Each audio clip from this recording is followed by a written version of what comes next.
ಕ್ರಿಸ್ತನಲ್ಲಿ ಪ್ರೀತಿಯ ಸಹೋದರ ಸಹೋದರಿಯರೇ, ನಿಮ್ಮೆಲ್ಲರಿಗೂ ನಮ್ಮ ಕರ್ತನು ನಮ್ಮ ರಕ್ಷಕನಾಗಿರುವ ಯೇಸು ಕ್ರಿಸ್ತನ ಪವಿತ್ರ ನಾಮದಲ್ಲಿ ನಿಮ್ಮೆಲ್ಲರೂ ಕೂಡ ವಂದನೆಗಳನ್ನ ಹೇಳಿಕೊಳ್ಳುತ್ತೇನೆ. ತಂದೆ ದೇವರ ಒಂದು ಮಹಾಕೃಪೆಯಿಂದ ತಂದೆ ದೇವರು ನಮ್ಮೆಲ್ಲರನ್ನ ಕೂಡ ಆತನ ಕಣ್ಣಿಗುಡ್ಡೆಂದೇ ಕಾದು ಕಾಪಾಡಿ ಈ ಒಂದು ಸಂಜೆಯಲ್ಲಿ ಆತನ ವಾಕ್ಯವನ್ನು ಧ್ಯಾನಿಸೋದಕ್ಕೆ ನಮ್ಮೆಲ್ಲರನ್ನ ಒಂದುಗೂಡಿಸಿದಂತ ತಂದೆ ದೇವರಿಗೆ ನಾವೆಲ್ಲರೂ ಕೂಡ ಒಟ್ಟಾಗಿ ಸೇರಿ ದೇವರಿಗೆ ಸ್ತುತಿ ಸ್ತೋತ್ರಗಳನ್ನ ಕೂಡ ಈ ಸಮಯದಲ್ಲಿ ನಮ್ಮ ಕರ್ತನ ಯೇಸು ಕ್ರಿಸ್ತನ ಮೂಲಕ ನಾವು ಸಲ್ಲಿಸೋಣ. ಪ್ರೀತಿಯ ಸರಸರೇ, ದೇವರ ಕೃಪೆಯಿಂದ ಕಳೆದ ದಿನದಿಂದ ದೇವದರ್ಶನ ಗುಡರದ ಒಂದು ಪಾಠವನ್ನ ನಾವು ಧ್ಯಾನಿಸ್ತಾ ಬರ್ತಾ ಇದ್ವಿ. ಅದರಲ್ಲಿ ನಾವು 12ನೇ ಪಾಠವನ್ನ ನಾವು ಧ್ಯಾನಿಸ್ತಾ ಬರ್ತಾ ಇದ್ವಿ. ಪ್ರಿಯ ಸರಸರೇ, 12ನೇ ಪಾಠದ ಒಂದು ಟಾಪಿಕ್ ಏನಪ್ಪಾ ಅಂದ್ರೆ ಯಾಜಕರುಗಳು ಎಂಬ ಒಂದು ಟಾಪಿಕ್ ಅಲ್ಲಿ ನಾವು ವಾಕ್ಯವನ್ನ ನಾವು ಧ್ಯಾನಿಸ್ತಾ ಬರ್ತಾ ಇದ್ವಿ. ಪ್ರೀತಿಯ ಸರಸರೇ, ನಾವು ಕಳೆದ ಪಾಠದಲ್ಲಿ ಕೂಡ ಇದರ ವಿಷಯವಾಗಿ ನಾವು ಓದ್ತಾ ಬರ್ತಾ ಇದ್ವಿ. ಈ ಯಾಜಕರು ಯಾರು, ದೇವರು ಇವ್ರನ್ನ ಯಾತಕ್ಕಾಗಿ ದೇವರು ಇವ್ರನ್ನ ಆರಿಸ್ಕೊಂಡ್ರು, ಇವರ ಒಂದು ಸೇವೆಗಳು ಏನು ಎಂಬ ಎಲ್ಲ ವಿಷಯಗಳನ್ನ ಈ ಪಾಠದಲ್ಲಿ ನಾವು ಧ್ಯಾನ ಮಾಡೋಣ. ಡೀಟೇಲ್ ಆಗಿ ಆಲ್ರೆಡಿ ಕೆಲವು ವಿಷಯಗಳನ್ನ ನಾವು ಓದಿದ್ದೀವಿ. ಅಂದ್ರೆ ಪ್ರಿಯರೇ, ಈ ಯಾಜಕರು ಯಾರು ಅಂತ ನೋಡೋದಾದ್ರೆ, ದೇವರು ಈ ದೇವದರ್ಶನ ಗೂಡದಲ್ಲಿ ಸೇವೆ ಮಾಡೋದಕ್ಕಾಗಿ ದೇವರು ಯಾಜಕರನ್ನ ಏನ್ ಮಾಡಿದ್ರು, ಆರಿಸ್ಕೊಂಡ್ರು. ಅಂದ್ರೆ ಲೇವಿ ಗೋತ್ರದವ್ರನ್ನ ದೇವರು ಆರಿಸ್ಕೊಂಡ್ರು. ಅದರಲ್ಲಿ ಆರೋನನ ಕುಟುಂಬದವ್ರನ್ನ ದೇವರು ಈ ಒಂದು ಯಾಜಕ ಸೇವೆನ ಮಾಡೋದಕ್ಕಾಗಿ ದೇವರು ಏನ್ ಮಾಡ್ಕೊಂಡ್ರು, ಅದನ್ನ ಆರಿಸ್ಕೊಂಡ್ರು. ಪ್ರೀತಿಯ ಸದಸ್ಯರೇ, ಲೇವಿ ಗೋತ್ರದಲ್ಲಿ ದೇವರು 4 ಭಾಗಗಳಾಗಿ ದೇವರು ಮಾಡಿದ್ರು. ಗೆರ್ಸಮ್, ಗೋಗಾತು, ಮೆರಾರಿ. ಗೆರ್ಸಮ್, ಗೋಗಾತು ಲೇವಿಯರ ಮಕ್ಕಳು, 3 ಮಕ್ಕಳು. ಅವ್ರನ್ನ 3 ಭಾಗಗಳಾಗಿಯೂ ಮತ್ತು ಗೋಗಾತಿಯಲ್ಲಿ ಇನ್ನೊಂದು ಭಾಗವಾಗಿ ಆರೋನನ ದೇವರು ಇವ್ರನ್ನ ಯಾಜಕ ಸೇವೆಗಾಗಿ ಏನ್ ಮಾಡ್ರು, ಆರಿಸ್ಕೊಂಡ್ರು ಅಂತ ನಾವು ನೋಡಿದ. ಮತ್ತು ಪ್ರೀತಿಯ ಸದಸ್ಯರೇ, ಈ ಒಂದು 4 ತರಗತಿಗಳನ್ನ ನಾವು ಅಲ್ಲಿ ನೋಡ್ತೀವಿ. ಅಂದ್ರೆ ಗೆರ್ಸಮ್, ಗೋಗಾತು, ಮೆರಾರಿ ಮತ್ತು ಆರೋನನ ಒಂದು ಕುಟುಂಬದವರು, ಆರೋನೈಟ್ಸ್ ಅಂತ ಕೂಡ ಅವರಿಗೆ ಆಂಗ್ಲದಲ್ಲಿ ಇದಾಗಿ ಹೇಳ್ತಾರೆ, ಆರೋನೈಟ್ಸ್ ಅಂತ. ಪ್ರಿಯರೇ, ಈ ಆರೋನನ ಕುಟುಂಬದವರಿಗೆ ಮಾತ್ರವೇ ಯಾಜಕ ಸೇವೆ ಮಾಡುವಂತ ಅವಕಾಶ ದೇವರು ಅವಕನ್ನ ಕೊಟ್ರು. ಮತ್ತು ಅವರು ಮಾತ್ರವೇ ಈ ಒಂದು ಪವಿತ್ರ ಸ್ಥಳ ಮತ್ತು ಅತಿ ಪವಿತ್ರ ಸ್ಥಳದವರೆಗೆ ಹೋಗೋದಕ್ಕೂ ಮತ್ತು ಅಲ್ಲಿ ಇರುವಂತ ಎಲ್ಲ ಚಿನ್ನದ ಪಾತ್ರೆಗಳು, ಚಿನ್ನದ ಎಲ್ಲ ವಸ್ತುಗಳನ್ನ ಕೂಡ ನೋಡೋದಕ್ಕೂ ಮುಟ್ಟೋದಕ್ಕೂ ದೇವರು ಅವರಿಗೆ ಮಾತ್ರ ಅವಕಾಶ ಕೊಟ್ಟಿದ್ರು, ಹಕ್ಕನ್ನ ಕೊಟ್ಟಿದ್ರು ಅಂತ ನೋಡ್ತೀವಿ. ಅದೇ ರೀತಿಯಾಗಿ ಇದರಲ್ಲಿರುವಂತ ಪಾಠಗಳು ಅಂತ ನಾವು ನೋಡ್ಬೇಕಾದ್ರೆ, ದೇವರು ಆರಿಸ್ಕೊಂಡಂತ ದೇವರ ಮಕ್ಕಳಿಗೆ ಮಾತ್ರವೇ ದೈವಿಕ ಯೋಜನೆಗಳು, ಅಂದ್ರೆ ಚಿನ್ನದ ಪಾತ್ರಗಳಂದ್ರೆ ದೈವಿಕವಾದ ಯೋಜನೆಗಳು, ದೈವಿಕವಾದ ದೇವರ ಒಂದು ಸತ್ಯಗಳನ್ನ ದೇವರು ನಮ್ಗೆ ಮಾತ್ರ ಏನ್ ಮಾಡಿದ್ದಾರೆ, ತಿಳಿಯಪಡಿಸಿದ್ದಾರೆ. ಅಂದ್ರೆ ನೋಡೋದಂದ್ರೆ ಅದನ್ನ ಅರ್ಥ ಮಾಡಿಕೊಳ್ಳುವಂತ ಒಂದು ಆತ್ಮವನ್ನ ದೇವ್ರು ನಮ್ಗೆ ಏನ್ ಮಾಡಿದ್ದಾರೆ, ಕೊಟ್ಟಿದ್ದಾರೆ. ಮತ್ತು ಅದನ್ನ ನಾವು ಅನುಭವಿಸ್ಬೋದು ನಮ್ಮ ಜೀವನದಲ್ಲಿ. ಸತ್ಯವನ್ನ ನಾವು ಅನುಭವಿಸ್ಬೋದು. ಅಂದ್ರೆ ಅದನ್ನ ಪ್ರಾಕ್ಟಿಕಲ್ ಆಗಿ ಕೂಡ ಏನ್ ಮಾಡ್ತಾ ಇದೀವಿ, ನಾವು ಅದನ್ನ ನೋಡ್ತಾ ಇರುವಂತ ಹಕ್ಕ ನಮ್ಗೆ ಕೊಟ್ಟಿದ್ದಾರೆ.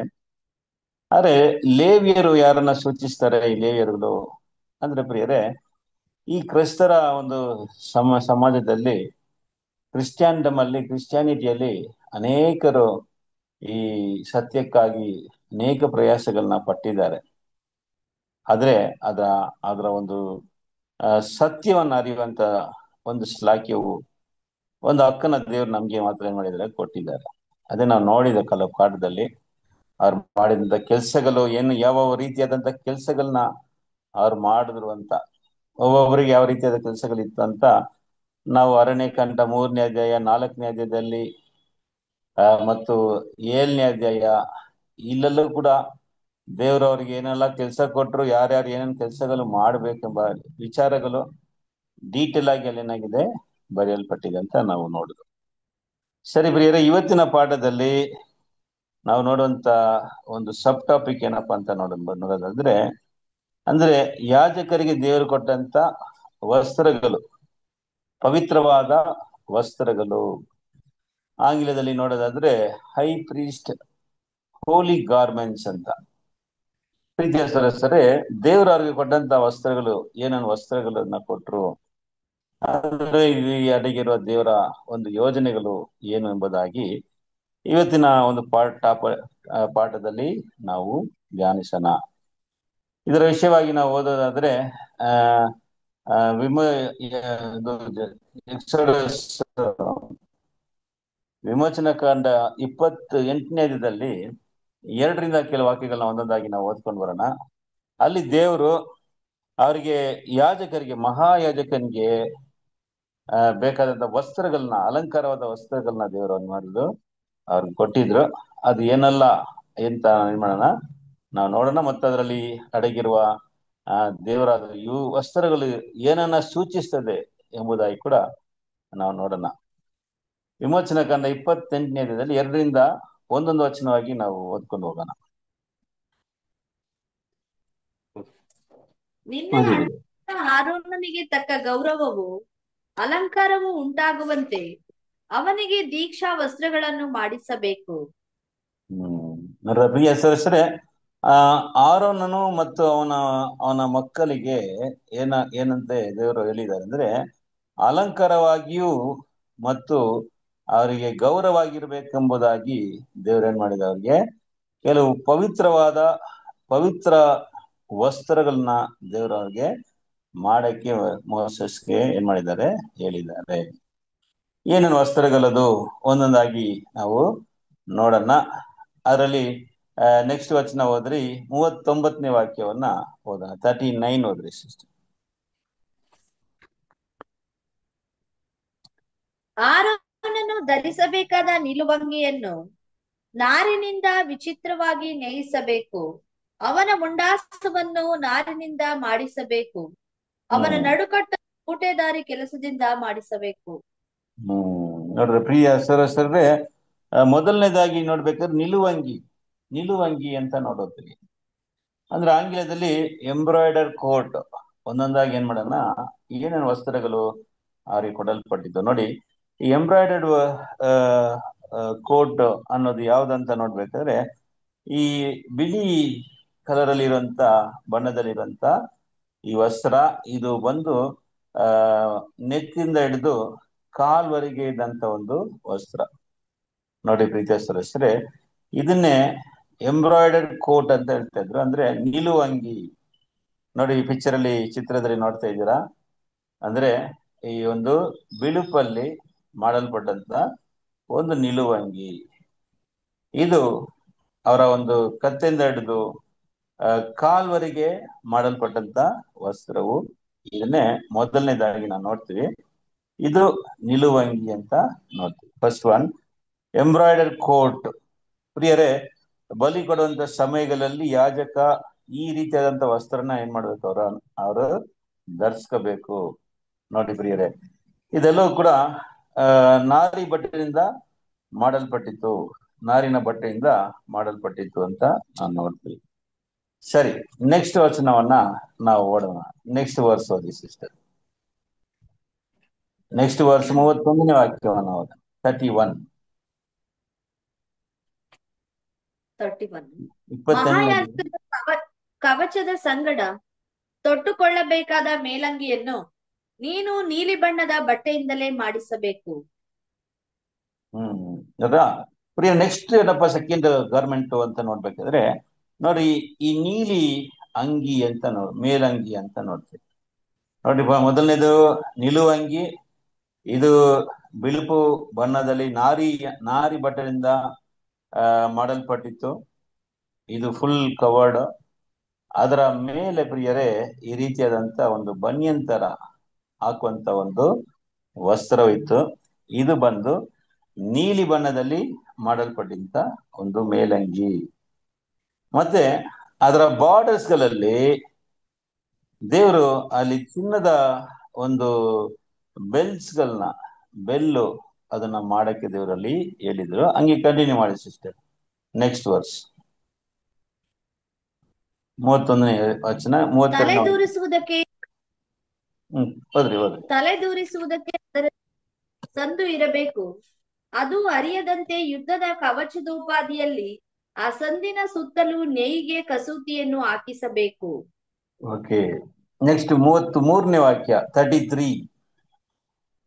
ಮೇಲಂಗಿಯ ಅಂಚಿನ ಸುತ್ತಲೂ ನೀಲಿ ಧೂಮ್ರ ರಕ್ತವರ್ಣಗಳುಳ್ಳ ದಾರದಿಂದ ದಾಳಿಂಬ ಹಣ್ಣಿನಂತೆ ಚೆಂಡುಗಳನ್ನು, ಅವುಗಳ ನಡುವೆ ಚಿನ್ನದ ಗೆಜ್ಜೆಗಳನ್ನು ತಗಲಿಸಬೇಕು. ನೋಡ್ರ ಪ್ರಿಯರೇ, ನೋಡ್ರಿ ಈ ರೀತಿ ನೀವು ಚಿತ್ರದಲ್ಲಿ ನೋಡ್ತಾ ಇದ್ರ ಮೇಲಂಗಿ ಈ ರೀತಿ ಆದಂಕ ಆಗ್ಬೇಕಾಗಿತ್ತು. ಇದು ನೀಲಿ ಬಣ್ಣದಲ್ಲಿ ಮಾಡಲ್ಪಟ್ಟಿತ್ತು. ಮತ್ತು ಪ್ರಿಯರೇ, ಅದರ ಒಂದು ಬಾರ್ಡರ್ಸ್ ಅಲ್ಲಿ ಆ ನೋಡೋದಾದ್ರೆ ಪೊಮೊಗ್ರೆನೇಟ್ ಹಣ್ಣು ತರ ಇರುವಂತ ಒಂದು ಡಿಸೈನ್ ಅಲ್ಲಿ ಮಾಡಲ್ಪಟ್ಟಿತ್ತು. ಮತ್ತು ಚಿನ್ನದ ಬೆಲ್ ಅಲ್ವಾ, ಬೆಲ್ಲುಗಳು ಕೂಡ ಅಲ್ಲಿ ಮಧ್ಯದಲ್ಲಿ ಮಾಡಲ್ಪಟ್ಟಿತ್ತು. ಅದನ್ನ ಯಾಜಕ ಸೇವೆ ಮಾಡುವಂತ ಸಮಯದಲ್ಲಿ ಆ ಬೆಲ್ಗಳು ಏನಾಗ್ತಾ ಇತ್ತು, ಹೊಡಿತಾ ಇತ್ತು. ಅದು ಆ ಸೌಂಡ್ ಮಾಡ್ತಾ ಇತ್ತು. ಅದರಿಂದನೇ ಎಲ್ಲರಿಗೂ ಏನ್ ಗೊತ್ತಾಗುತ್ತೆ ಅಂದ್ರೆ, ಪ್ರಿಯರೇ, ಈ ಒಂದು ಪಾಪ ಪರಿಹಾರದ ದಿನದಲ್ಲಿ ಈ ಮಹಾಯಾಜಕ ಒಬ್ಬರೇ ಏನ್ ಮಾಡ್ಬೇಕಂದ್ರೆ ರಕ್ತವನ್ನ ತೆಗೆದುಕೊಂಡು ಅತಿ ಪವಿತ್ರ ಸ್ಥಳದಲ್ಲಿ ಹೋಗ್ಬೇಕು ಅವರು. ಆಗ ಹೋಗುವಂತ ಸಮಯದಲ್ಲಿ ಅವರಿಗೆ ಒಳಗಡೆ ಇರುವಂತ ಸಮಯದಲ್ಲಿ ಈ ಬೆಲ್ ಸೌಂಡ್ ಏನಾಗ್ತಾ ಇರ್ತದೆ, ಕೇಳ್ತಾ ಇರ್ತದೆ. ಅಂದ್ರೆ ಓಡಾಡ್ತಾ ಇರ್ಬೇಕಾದ್ರೆ ಆ ಸೌಂಡ್ ಏನಾಗುತ್ತೆ, ಕೇಳ್ತದೆ. ಚಿನ್ನದಲ್ಲಿ ಮಾಡಲ್ಪಟ್ಟಂತ ಬೆಲ್ಸ್.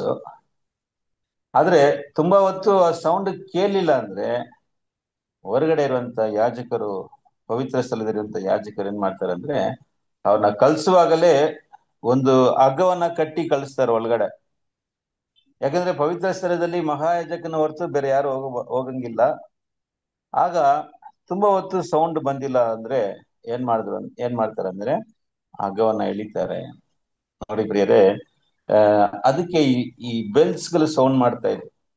ಈ ಬೆಲ್ಸ್ ಸೌಂಡ್ ಮಾಡೋದು ಏನಪ್ಪಾ ನೋಡಿಸ್ತದೆ ಅಂದ್ರೆ, ಅವನು ಜೀವಂತವಾಗಿದ್ದಾರೆ, ಆ ಯಾಜಕ ಬಂದು ಜೀವಂತವಾಗಿನೇ ಇದ್ದಾರೆ, ಕೆಲಸ ಮಾಡ್ತಾ ಇದ್ದಾರೆ ಅಂತ ಆ ಸೌಂಡ್ಗಳು. ಮತ್ತು ಮಧ್ಯದಲ್ಲಿ ನೋಡೋದಾದ್ರೆ ಈ ಪೊಮೊಗ್ರೈನೇಟ್ಸ್, ದಾಳಂಬರಿ ಹಣ್ಣು ತರ ಇರುವಂತ ಒಂದು ಡಿಸೈನ್ ಅಲ್ಲಿ ಮಾಡಲ್ಪಟ್ಟಿತ್ತು.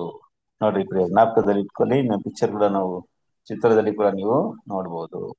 ನೋಡಿ ಈ ರೀತಿಯಾಗಿ ದಾಳಂಬರಿ ಹಣ್ಣು ಮಧ್ಯದಲ್ಲಿ ಆ ಬೆಲ್ಸ್ಗಳು, ಚಿನ್ನದಲ್ಲಿ ಮಾಡಲ್ಪಟ್ಟಂತ ಆ ಬೆಲ್, ಅದು ಅಲ್ಲಿ ಹಾಕಲ್ಪಟ್ಟಿತ್ತು. ಸರಿ, ನೆಕ್ಸ್ಟ್ ವಸ್ತ್ರವನ್ನ ನಾವು ಓದೋಣ. 28ನೇದಲ್ಲಿ 6ನೇ ವಾಕ್ಯವನ್ನ ಓದ್ರಿ, 6th verse. ಏಫೋದೆಂಬ ಮಹಾಯಾಜಕ ಕವಚವನ್ನು ಉರಿನಾರಿನ ಬಟ್ಟೆಯಿಂದ ಮಾಡಿಸಿ ಚಿನ್ನದ ದಾರದಿಂದಲೂ ನೀಲಿ ಧೂಮ್ರ ರಕ್ತವರ್ಣಗಳುಳ್ಳ ದಾರದಿಂದಲೂ ಬೂಟೆದಾರಿ ಕೆಲಸದವರ ಕೈಯಿಂದ ಅಲಂಕರಿಸಬೇಕು.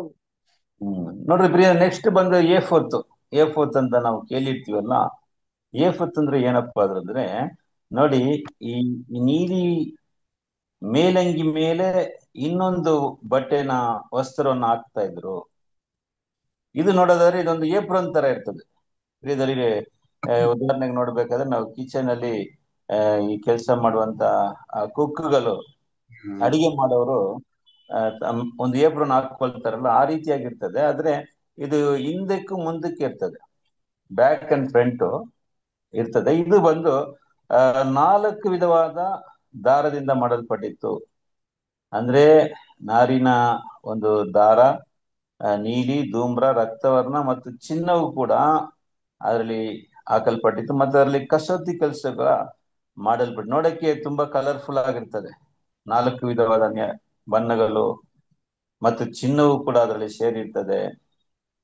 ಪ್ರಿಯರೇ, ನೋಡಕ್ಕೆ ತುಂಬಾ ಬ್ಯೂಟಿಫುಲ್ ಆಗಿ ಕಾಣ್ತದೆ. ಇದನ್ನ ಏಫೋತ್ ಅಂತ ಇದನ್ನ ಕರೀತಾ ಇದ್ರು. ಅದರ ಮೇಲೆ, ನೀಲಿ ವಸ್ತ್ರದ ಮೇಲೆ ಈ ಏಫೋತ್ನ ಏನ್ ಮಾಡ್ಬೇಕು, ಅವರು ಹಾಕ್ಬೇಕು. ನೋಡಿ ಈ ರೀತಿಯಾಗಿರ್ತದೆ. ನೋಡಿ ಚಿತ್ರದಲ್ಲಿ ನೋಡ್ತಾ ಇದ್ರಲ್ಲ, ಈ ರೀತಿಯಾಗಿ ಏಫೋತ್ ಅದರ ಮೇಲೆ ಇತ್ತು ಅಂತ ನೋಡಿ. ಸರಿ ಪ್ರಿಯರೇ, ನೆಕ್ಸ್ಟ್ ಏಫೋತ್ ಮೇಲೆ ಒಂದು ಬೆಲ್ಟ್ ತರ ಕಟ್ಟಕ್ಕೆ ಕೊಟ್ಟಿದ್ರು. ಅದನ್ನ ಓದೋಣ. ಹಂಗೆ 8ನೇ ವಾಕ್ಯವನ್ನ ಓದ್ರಿ ಸಿಸ್ಟರ್, 8th verse. ಕವಚದ ಮೇಲಿರುವ ವಿಚಿತ್ರವಾದ ಬೂಟೆದಾರಿಯ ನಡುಕಟ್ಟು ಕವಚಕ್ಕೆ ಏಕವಾಗಿದ್ದು, ಅದರಂತೆಯೇ ಉರಿನಾರಿನ ಬಟ್ಟೆಯಿಂದ ಮಾಡಲ್ಪಟ್ಟು ಚಿನ್ನದ ದಾರದಿಂದಲೂ ನೀಲಿ ಧೂಮ್ರ ರಕ್ತ ವರ್ಣಗಳುಳ್ಳ ದಾರದಿಂದಲೂ ಅಲಂಕರಿಸಲ್ಪಡಬೇಕು. ನೋಡಿದ್ರೆ ಪ್ರಿಯರೇ, ಜ್ಞಾಪಕ ಇಟ್ಕೊಳ್ಳಿ, ಒಂದೊಂದು ವಿಷಯವನ್ನ ನೋಡ್ಕೊಳ್ಳಿ, ಯಾಕಂದ್ರೆ ನಾವು ಅದರಲ್ಲಿ ಇರುವಂತ ಆತ್ಮಿಕ ಅರ್ಥಗಳು, ದೇವರ ಯೋಜನೆಗಳನ್ನ ನೋಡೋಣ. ನಡುಕಟ್ಟು ನೋಡ್ತೀವಿ ನಾವು, ನಡುಕಟ್ಟು ನೋಡಿ ಅದೇ ರೀತಿಯಾದಂತ ಒಂದು ಕೆಲಸದಲ್ಲಿ ಮಾಡಲ್ಪಟ್ಟಿದೆ. ಅಂದ್ರೆ ನಾರಿನ ಬಟ್ಟೆಯ ದಾರ ಮತ್ತು ನೀಲಿ ಧೂಮ್ರ ರಕ್ತವರ್ಣ ಮತ್ತು ಚಿನ್ನದಲ್ಲಿ ಮಾಡಲ್ಪಟ್ಟಂತ ಇದೇ ರೀತಿಯ ಏಫೋತ್ ಯಾವ ರೀತಿ ಮಾಡಿದ್ರೆ ಅದೇ ರೀತಿಯಾಗಿ ಮಾಡಿದ್ರು. ಇದು ನಡುಕಟ್ಟು ಪ್ರಿಯರೇ. ಇದನ್ನ ಕ್ಯೂರಿಯಸ್ ಗ್ರಿಡಲ್ ಅಂತ ಆಂಗ್ಲದಲ್ಲಿ ಹೇಳ್ತಾ ಇದ್ರು. ಇದು ಅದರ ಮೇಲೆ ಏನ್ ಮಾಡ್ಬೇಕು, ಕಟ್ಬೇಕು. ಒಂದೊಂದಕ್ಕೂ ಆತ್ಮಿಕ ಅರ್ಥ ಇದೆ ಪ್ರಿಯ ಸಹೋದರರೇ, ಅದನ್ನ ನೋಡೋಣ. ನೋಡ್ರಿ, ಎರಡು ವಿಧವಾದ ನಡುಕಟ್ಟಿತ್ತು. ಒಂದು ಫುಲ್ ವೈಟ್, ಬಿಳುಪು. ನೋಡ್ರಿ, ಅವ್ರ ವೈಟ್ ಡ್ರೆಸ್ ಆಗ್ಬೇಕಾದ್ರೆ, ಅಂದ್ರೆ ವೆರಿ ನೀಲಿ ಅಂಗಿ, ಈ ಒಂದು ಆ ನಾರಿನ ಬಟ್ಟೆಯ ಒಂದು ಅಂಗಿಯನ್ನು ಅವ್ರು ಆಗ್ಬೇಕಾದ್ರೆ ಪ್ರಿಯರೇ, ಇದು ಬಲಿ ಕೊಡುವಂತ ಸಮಯದಲ್ಲಿ ಅವ್ರು ಏನ್ ಮಾಡ್ಬೇಕು, ಕೆಲಸ ಮಾಡುವಂತ ಸಮಯದಲ್ಲಿ ಇದನ್ನ ಹಾಕೋಬೇಕು. ಅವರು ಎಲ್ಲಾ ಬಲಿ ಕೆಲಸಗಳೆಲ್ಲ ಮುಗ್ದಾದ್ಮೇಲೆ ಆ ರಕ್ತವನ್ನು ಅವರು ಚಿಗುರು ಆ ಮಂಜುಷದ ಕೃಪಾಸನದ ಮೇಲೆ ಚಿಗುರಿದ ಮೇಲೆ ಅವ್ರು ಹೊರಗಡೆ ಬಂದು ಏನ್ ಮಾಡ್ತಾರೆ ಅಂದ್ರೆ, ಈ ಮಹಿಮೆ ಉಳ್ಳ ವಸ್ತ್ರಗಳನ್ನ ಹಾಕೊಳ್ತಾರೆ, ಕಂಪ್ಲೀಟ್ ಡ್ರೆಸ್ ನ. ಅಂದ್ರೆ ಏಫೋತ್ತು, ನೀಲಿ ಮೇಲಂಗಿ, ಇದೆಲ್ಲ ಕಂಪ್ಲೀಟ್ ಆಗಿ ಹಾಕೊಂಡು ನೋಡಕ್ಕೆ ತುಂಬಾ ಒಂದು ಮಹಿಮೆ ತರ ಕಾಣಿಸ್ತಾರೆ, ಗ್ಲೋರಿ ಆಗಿ ಕಾಣ್ತದೆ. ಅದನ್ನೇ ನಾವು ವಾಕ್ಯದಲ್ಲಿ ನೋಡಿದ್ರೆ ಅಲಂಕಾರವಾಗಿರ್ತದೆ ಮತ್ತು ಅವನಿಗೆ ಒಂದು ಗೌರವವಾಗಿರ್ತದೆ. ಅದಕ್ಕೆ ಈ ರೀತಿಯಾದಂತ ವಸ್ತ್ರನ ದೇವರ ಮಾಡಕ್ ಹೇಳಿದ್ರು. ಸರಿ, ಇನ್ನೊಂದು ಗ್ರಿಡಲ್ಸ್ ಇರ್ತದೆ. ಇನ್ನೊಂದು ನಡು ಕಟ್ಟು ಏನಪ್ಪ ಅಂದ್ರೆ ಈ ಬಿಳುಪಿಂದ ಮಾಡಲ್ಪಟ್ಟಿತ್ತು, ಫುಲ್ ವೈಟ್. ಅದನ್ನ ಕೂಡ ಓದೋಣ. 40ನೇ ವಾಕ್ಯವನ್ನ ಓದಿ, 48th ವರ್ಸ್. ಆರೋನನ ಮಕ್ಕಳಿಗೆ ತಕ್ಕ ಗೌರವವು ಅಲಂಕಾರವೂ ಉಂಟಾಗುವಂತೆ ಅವರಿಗೆ ನಿಲುವಂಗಿಗಳನ್ನು, ನಡುಕಟ್ಟುಗಳನ್ನು, ಮುಂಡಾಸುಗಳನ್ನು ಮಾಡಿಸಬೇಕು. 39 ಓದಿ ಸಿಸ್ಟರ್. 39. ಆರೋನನು ಧರಿಸಬೇಕಾದ ನಿಲುವಂಗಿಯನ್ನು ನಾರಿನಿಂದ ವಿಚಿತ್ರವಾಗಿ ನೇಯಿಸಬೇಕು. ಅವನ ಮುಂಡಾಸವನ್ನು ನಾರಿನಿಂದ ಮಾಡಿಸಬೇಕು. ಅವನ ನಡುಕಟ್ಟನ್ನು ಬೂಟೆದಾರಿ ಕೆಲಸದಿಂದ ಮಾಡಿಸಬೇಕು. ಪ್ರಿಯರೇ, ಇದೆಲ್ಲವೂ ಕೂಡ ನಾರಿನಿಂದ ಮಾಡಲ್ಪಟ್ಟಿತ್ತು. ಅಂದ್ರೆ ನಡುಕಟ್ಟು, ಅವನ ಮುಂಡಾಸವು, ಇವೆಲ್ಲವೂ ಕೂಡ ಏನಾಯ್ತು ಅಂದ್ರೆ ನಾರು. ನೋಡಿ, ಇದು ಬಂದು ಅವನು ಬಲಿ ಕೊಡುವಂತ ಸಮಯದಲ್ಲಿ ಫುಲ್ ಕಂಪ್ಲೀಟ್ ವೈಟ್ ಆಗಿ ಕಾಣುತ್ತದೆ. ಸೊ ಎರಡು ನಡುಕಟ್ಟು, ಒಂದು ಬಂದು ವಿಚಿತ್ರವಾದಂತ ಈ ನಡುಕಟ್ಟು ಪ್ರಿಯರೇ, ಇದು ಬಂದು ಕಲರ್ಫುಲ್ ಆಗಿ 4 ವಿಧವಾದ ಒಂದು ದಾರದಿಂದ ಮಾಡಲ್ಪಟ್ಟಿತ್ತು. ಚಿನ್ನ ನೋಡಕ್ಕೆ ಇದು ತುಂಬಾ ಅಲಂಕಾರವಾಗಿರ್ತದೆ. ಇನ್ನೊಂದು ನಡುಕಟ್ಟು ಏನಪ್ಪ ಅಂದ್ರೆ ವೈಟ್, ಫುಲ್ ವೈಟ್ ಅಂತ ನಾವು ನೋಡ್ತೀವಿ. ಸರಿ, ಇದಕ್ಕೆಲ್ಲ ಅರ್ಥ ಏನಂತ ನೋಡೋಣ. ನೆಕ್ಸ್ಟ್ ಪ್ರಿಯತೆ ಸರಸ್ರೆ, ಈ ಹೆಗಲ್ ಮೇಲೆ ಎರಡು ಒಂದು ರತ್ನ ಕಲ್ಲುಗಳಲ್ಲಿ ಇಸ್ರೇಲರ ಒಂದು ಹೆಸರುಗಳು, ಇಸ್ರೇಲ ಗೋತ್ರದ ಹೆಸರುಗಳೇನಾಗಿತ್ತು ಬರೆಯಲ್ಪಟ್ಟು, ಅದನ್ನ ಆ ಮಹಾಯಾಜಕನ ಹೆಗಲ್ ಮೇಲೆ ಅದನ್ನ ಕಟ್ಟಿದ್ರು. ಸದನ ಕೂಡ ಓದೋಣ ಬನ್ರಿ. ಈಗ 28ನೇ ಅಧ್ಯಾಯ 9ನೇ ವಾಕ್ಯವನ್ನ ಓದ್ರಿ. 28 verse 9 ಓದೋಣ. ಮತ್ತು ನೀನು 2 ಗೋಮೇಧಕ ರತ್ನಗಳನ್ನು ತೆಗೆದುಕೊಂಡು ಅವುಗಳಲ್ಲಿ ಇಸ್ರಾಯೇಲ್ಯರ ಕುಲಗಳ ಹೆಸರುಗಳನ್ನು ಕೆತ್ತಿಸಬೇಕು. ಒಂದು ರತ್ನದಲ್ಲಿ 6 ಹೆಸರುಗಳನ್ನು, ಮತ್ತೊಂದು ರತ್ನದಲ್ಲಿ ಮಿಕ್ಕ 6 ಹೆಸರುಗಳನ್ನು ಅವರವರ ಜನನದ ಕ್ರಮದ ಮೇರೆಗೆ ಕೆತ್ತಿಸಬೇಕು. ನೋಡ್ರ ಪ್ರಿಯ ಸರಸ್ರೆ, ಅಂದ್ರೆ 2 ರತ್ನ ಕಲ್ಲುಗಳು. ಏನ್ ರತ್ನ ಅಂದ್ರೆ ಗೋಮಜಗ ಕಲ್ಲುಗಳು. ಇದು ಆನಿಕ್ಸ್ ಸ್ಟೋನ್ ಅಂತ ಇದನ್ನ ಹೇಳ್ತಾರೆ. ನೋಡಿ, ಈಗ ಈ ರೀತಿಯಾಗಿರ್ತದೆ, ನೋಡಕ್ಕೆ ತುಂಬಾ ಬ್ಯೂಟಿಫುಲ್ ಆಗಿ ಒಂದು ಪರ್ಪಲ್ ಕಲರ್ ಅಲ್ಲಿ ಈ ಒಂದು ಕಲ್ಲು ಇರ್ತದೆ ನೋಡಿ. ಈ ರೀತಿಯಾಗಿ ಅದರಲ್ಲಿ ಇಸ್ರಾಯೇಲರ 12 ಗೋತ್ರದ ಹೆಸರುಗಳು, ಒಂದೊಂದರಲ್ಲಿ 6 ಹೆಸರುಗಳನ್ನ ಬರೀತಾರೆ. ಮತ್ತು ಈ ಒಂದು ಚಿನ್ನದ ಒಂದು ಸ್ಯಾಕೆಟ್ ಅಲ್ಲಿ ಅದನ್ನ ಏನ್ ಮಾಡ್ತಾರೆ, ಅದನ್ನ ಹಾಕಿ ಈ ರೀತಿಯಾಗಿ ರಿಂಗ್ಸ್ ಎಲ್ಲ ಮಾಡಿ ಅದನ್ನ ಮುಂದೆ ನೋಡಿ ಈ ಒಂದು ಚಿನ್ನದ ಒಂದು ಚೈನ್ ಇಂದ ಅದನ್ನ ಇಲ್ಲಿ ಲಾಕ್ ಮಾಡ್ತಾರೆ. ಮತ್ತೆ ಹಿಂದಕ್ಕೆ ಪ್ರಿಯರೇ, ಹಿಂದಕ್ಕೆ ಎರಡು ನೀಲಿ ದಾರದಿಂದ ಹಿಂದೇನ್ ಮಾಡ್ತಾರೆ, ಅದನ್ನ ಕಟ್ತಾರೆ. ನೋಡಿ, ನೋಡೋದು ಹಿಂಗೆ ನೋಡ್ತೀವಿ. ಎರಡು ಆನಿಕ್ ಸ್ಟೋನ್ ಎಲ್ಲಿರ್ತದೆ ಅಂದ್ರೆ ಅವನ ಹೆಗಲ್ ಮೇಲೆ ಇರ್ತದೆ. ನೋಡ್ಕೊಳ್ಳಿ ಪ್ರಿಯ, ನೋಟ್ ಮಾಡ್ಕೊಳ್ಳಿ. ಅವನ ಹೆಗಲ್ ಮೇಲೆ ಎರಡು ಆನಿಕ್ ಸ್ಟೋನ್ಸ್ ಇರ್ತದೆ, ರತ್ನ ಕಲ್ಲುಗಳು. ಅದರಲ್ಲಿ ಇಸ್ರೇಲರ 12 ಗೋತ್ರದ ಹೆಸರುಗಳು, ಒಂದೊಂದಲ್ಲಿ 6 ಹೆಸರುಗಳು ಏನಾಗಿರ್ತದೆ, ಬರೆಯಲ್ಪಟ್ಟಿರ್ತದೆ. ಸರಿನಾ? ನೆಕ್ಸ್ಟ್ ಈಗ ಓದೋಣ. ನೆಕ್ಸ್ಟ್ ಅವನ ವಸ್ತ್ರದಲ್ಲಿ ಇನ್ನೊಂದು ಭಾಗ ಏನಪ್ಪಾ ಅಂದ್ರೆ ಈ ಒಂದು ಬ್ರೆಸ್ಟ್ ಪ್ಲೇಟ್ ಆಫ್ ಜಡ್ಜ್ಮೆಂಟ್ ಅಂತ ಹೇಳ್ತೀವಿ. 15ನೇ ವಾಕ್ಯವನ್ನ ಓದ್ರಿ ಸಿಸ್ಟರ್, 15th ವರ್ಸ್. ಮತ್ತು ದೈವ ನಿರ್ಣಯದ ಚೀಲದ ಪದಕವನ್ನು ಬೂಟೆದಾರಿ ಕೆಲಸದಿಂದ ಮಾಡಿಸಬೇಕು. ಅದನ್ನು ಕವಚದ ಕೆಲಸದಂತೆಯೇ ಚಿನ್ನದ ದಾರದಿಂದಲೂ ನೀಲಿ ಧೂಮ್ರ ರಕ್ತವರ್ಣಗಳುಳ್ಳ ದಾರದಿಂದಲೂ ಉರಿನಾರಿನ ಬಟ್ಟೆಯಲ್ಲಿ ಮಾಡಿಸಬೇಕು. ನೋಡ್ರ ಪ್ರಿಯರೇ, ಇದು ನೋಡೋದಾದ್ರೆ ಇದು ಬ್ರೆಸ್ಟ್ ಪ್ಲೇಟ್ ಆಫ್ ಜಡ್ಜ್ಮೆಂಟ್ ಅಂತ ಕನ್ನಡದಲ್ಲಿ ಏನ್ ಬಂತು ಸಿಸ್ಟರ್? ಇನ್ನೊಂದ್ಸರಿ ಓದಿ ಸಿಸ್ಟರ್, ಫಸ್ಟ್ ಲೈನ್ ಮಾತ್ರ ಓದ್ರಿ. ಮತ್ತು ದೈವ ನಿರ್ಣಯದ ಚೀಲದ ಪದಕವನ್ನು ಸಾಕು ಸಿಸ್ಟರ್. ದೈವ ನಿರ್ಣಯದ ಚೀಲದ ಪದಕ ಅಂತ ಹೇಳಿ ಹೇಳ್ಬಿಟ್ಟಿದ್ದಲ್ಲ. ಸೊ ಇದನ್ನೇ ನಾನು, ಇದು ಬ್ರೆಸ್ಟ್ ಪ್ಲೇಟ್ ಆಫ್ ಜಡ್ಜ್ಮೆಂಟ್. ಇದು ಕೂಡ ಈ 4 ವಿಧವಾದ ದಾರದಿಂದ ಮಾಡಲ್ಪಟ್ಟಿತ್ತು. ಯಾವ ರೀತಿಯಾಗಿ ಏಫೋತ್ನ ಮಾಡಿದ್ರು ಅದೇ ರೀತಿಯಾಗಿ, ಆದ್ರೆ ಇದನ್ನ ಒಂದು ಪ್ಯಾಕೆಟ್ ತರ ಇತ್ತು, ಒಂದು ಬ್ಯಾಗ್ ತರ, ಚಿಕ್ಕದಾಗಿರುವಂತ ಒಂದು ಬ್ಯಾಗ್ ಅಥವಾ ಒಂದು ಪ್ಯಾಕೆಟ್ ತರ ಒಂದು 2 ಫೋಲ್ಡ್ ಮಾಡಿದ್ರು. ಅದನ್ನ ಕೂಡ ನೋಟ್ ಮಾಡ್ಕೊಳ್ಳಿ. ಅದು ಒಂದು 2 ಫೋಲ್ ಮತ್ತು ಅದರ ಒಂದು ಅಳತೆ ಕೂಡ ಅಲ್ಲಿ ಹೇಳಲ್ಪಟ್ಟಿದೆ. 16ನೇ ವಾಕ್ಯ ಓದಿ ಸಿಸ್ಟರ್, 16th ವರ್ಸ್. ಅದು ಒಂದು ಗೇಣುದ್ದವಾಗಿಯೋ ಒಂದು ಗೇಣಗಲವಾಗಿಯೋ 2 ಪದರುಳ್ಳದ್ದಾಗಿ ಚಚ್ಚೌಕವಾಗಿರಬೇಕು. ನೋಡ್ರಿ ಪ್ರಿಯರೇ, ಅದು ಸ್ಕ್ವಯರ್ ಆಗಿರ್ಬೇಕು ಮತ್ತು ಒಂದು ಗೇನು ಅಂತ ನೋಡ್ತೀವಲ್ಲ, ಒಂದು ಗೇನ್ ಅಗಲ, ಒಂದು ಗೇನ್ ಉದ್ದ, ಅಂದ್ರೆ ಟೋಟಲ್ ಒಂದು ಸ್ಕ್ವಯರ್ ಪ್ಯಾಕೆಟ್ ತರ ಈ ರೀತಿಯಾಗಿ ಇದು ಮಾಡಲ್ಪಟ್ಟು, ಈ ಒಂದು ಚೈನ್ ಇಂದ, ಗೋಲ್ಡ್ ಚೈನ್ ಇಂದ ಈ ಹೆಗಲ್ ಮೇಲೆ ಇರುವಂತ ಈ ಒಂದು ರತ್ನ ಕಲ್ಲಿಂದ ಜಾಯಿಂಟ್ ಮಾಡ್ಬಿಟ್ಟು ಈ ರೀತಿಯಾಗಿ ಅವನ ಬ್ರೆಸ್ಟ್ ಅಲ್ಲಿ ಇತ್ತು. ಪ್ರೀತಿಯ ಸದಸ್ಯರೇ, ಇದು ತುಂಬಾ ಅವನಿಗೆ ಅಲಂಕಾರ. ಮತ್ತು ಅದರಲ್ಲಿ 12 ರತ್ನ ಕಲ್ಗಳನ್ನ ಅದರಲ್ಲಿ ದೇವ್ರು ಏನ್ ಮಾಡಿದ್ರು, ಅದರಲ್ಲಿ ಇಡಕ್ಕೆ ಹೇಳಿದ್ರು. 12 ರತ್ನ ಕಲ್ಲುಗಳು. ಆ ರತ್ನ ಕಲ್ಲಲ್ಲಿ ಇಸ್ರೇಲರ 12 ಹೆಸರುಗಳಲ್ಲಿ ಬರೆಯಲ್ಪಟ್ಟಿತ್ತು. ಹಂಗೆ ಕಂಟಿನ್ಯೂ ಮಾಡಿ ಸಿಸ್ಟರ್.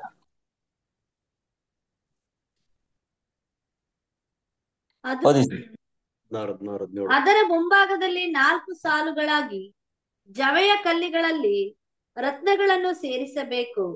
ಮೊದಲನೆಯ ಸಾಲಿನಲ್ಲಿ ಮಾಣಿಕ್ಯ, ಪುಷ್ಯರಾಗ, ಸ್ಫಟಿಕಗಳನ್ನು, 2ನೇ ಸಾಲಿನಲ್ಲಿ ಕೆಂಪೇರಲು, ನೀಲ ಪಚ್ಚೆಗಳನ್ನು, 3ನೆಯ ಸಾಲಿನಲ್ಲಿ ಸುವರ್ಣ ರತ್ನ, ಗೋಮೇಧಕ, ಧೂಮ್ರ ಮಣಿಗಳನ್ನು, 4ನೆಯ ಸಾಲಿನಲ್ಲಿ ಪೀತರತ್ನ, ಬೇರುಲ್ಲ, ವೈಡೂರ್ಯಗಳನ್ನು ಚಿನ್ನದ ಕಲ್ಲಿಗಳಲ್ಲಿ ಸೇರಿಸಬೇಕು. ಈಗ ಅಲ್ಲಿ ಓದ್ಕೊಳ್ಳಿ. ಅಲ್ಲಿ ಏನ್ ಹೇಳ್ತದೆ ಅಂದ್ರೆ 12 ವಿಧವಾದ ರತ್ನಗಳು ಅಲ್ಲಿ ಇರಲ್ಪಟ್ಟಿದೆ, ಅಂದ್ರೆ 12 ಜೆಮ್ ಸ್ಟೋನ್ಸ್ಗಳು. ಅದರಲ್ಲಿ ಕೂಡ ಇಸ್ರೇಲರ ಆ ಗೋತ್ರದ ಹೆಸರುಗಳು ಅದರಲ್ಲಿ ಏನಾಗಿತ್ತು, ಅದರಲ್ಲಿ ಬರೆಯಲ್ಪಟ್ಟಿದೆ. ಈ ಅಧ್ಯಾಯ ನೀವು ಪೂರ್ತಿಯಾಗಿ ಓದ್ಕೊಳ್ಳಿ ಪ್ರಿಯರೇ. ನಾನು ಮೇನ್ ವಿಷಯಗಳು ಮಾತ್ರ ನಾನು ಹೇಳ್ಕೊಂಡು ಹೋಗ್ತಿದ್ದೀನಿ. ಡೀಟೇಲ್ ಆಗಿ ಅಲ್ಲಿ ನೀವು ಓದ್ಕೋಬಹುದು. ಒಂದೊಂದು ವಚನವನ್ನ ಓದಿದ್ರೆ ಅದು ಯಾವ ರೀತಿಯಾಗಿ ಮಾಡಲ್ಪಟ್ಟಿತ್ತಂತ ಅಲ್ಲಿ ಹೇಳಲ್ಪಟ್ಟಿದೆ. ಸರಿ, ಈ 12 ರತ್ನ ಕಲ್ಲಲ್ಲಿ ಇಸ್ರೇಲರ 12 ಹೆಸರುಗಳೇನಾಗಿತ್ತು, ಬರೆಯಲ್ಪಟ್ಟಿತ್ತು. ಈ ರೀತಿಯಾಗಿ 4 ರೋಸ್ ಇತ್ತು. 4 ರೋಸ್ ಅಲ್ಲಿ ಒಂದೊಂದಲ್ಲಿ 3 ಈ ರೀತಿಯಾಗಿ ಅವರ ಒಂದು ರತ್ನದಲ್ಲಿ ಅವರ ಹೆಸರುಗಳೇನಾಗಿತ್ತು, ಬರೆಯಲ್ಪಟ್ಟಿತ್ತು. ಸರಿ ಪ್ರಿಯರೇ, ಇನ್ನೊಂದು ವಿಷಯವನ್ನ ನಾವಿಲ್ಲಿ ನೋಡೋಣ. ಇನ್ನೊಂದು ವಿಷಯ ಏನಪ್ಪಾ ಅಂದ್ರೆ 30ನೇ ವಚನವನ್ನ ಓದಿ, 30th ವರ್ಸ್. ದೈವ ನಿರ್ಣಯವನ್ನು ತಿಳಿಸುವ ಊರಿಂ ತುಮ್ಮಿಂ ಎಂಬ ವಸ್ತುಗಳನ್ನು ಆ ಚೀಲದ ಪದಕದಲ್ಲಿ ಇಡಬೇಕು. ಆರೋನನು ಯೆಹೋವನ ಸನ್ನಿಧಿಗೆ ಹೋಗುವಾಗ ಅವು ಅವನ ಮೇಲೆ ಇರುವವು.